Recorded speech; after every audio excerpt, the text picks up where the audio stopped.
Quand on voit dans les paysages des Hauts ces prairies et ces troupeaux, quand on voit dans les rayons des supermarchés tous ces produits laitiers pays, peut-on imaginer qu'il n'y avait pratiquement aucune vache laitière à La Réunion au début des années 60 ? Des bovins, oui, par centaines de milliers même. Bœuf charrette, bœuf fumier ou bêtes à viande. Mais les produits laitiers consommés à l'époque, c'était du beurre en boîte et des fromages de Hollande, du lait en poudre ou du lait concentré en tube. En 1962, des éleveurs de la Plaine des Cafres se regroupent et décident de former une coopérative.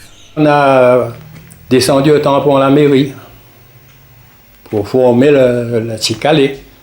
Alors le maire Paul Badré, il rigolait parce que les éleveurs de la Plaine des Cafres ils achetaient le lait en boîte pour donner aux gosses et ils voulaient faire une Ticalé. Il dit oui, on va faire du lait, on va faire une Ticalé. Les débuts seront un peu acrobatiques.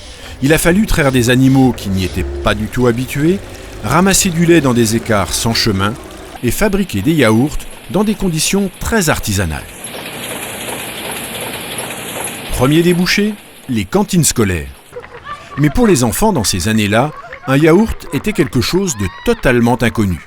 Dans les années 60, on trouvait beaucoup plus des yaourts sur les murs des cantines scolaires que dans les estomacs des jeunes enfants. Mais petit à petit, les enseignants donnant l'exemple, et nous avons pu, disons, construire ce nouveau marché de produits laitiers en formant nos consommateurs sur les bancs de l'école. Les années 60, c'est aussi l'époque où le géranium est profondément en crise. Alors, lentement mais sûrement, les paysages des Hauts vont se transformer. La prairie va remplacer le géranium et les étables vont succéder aux alambics.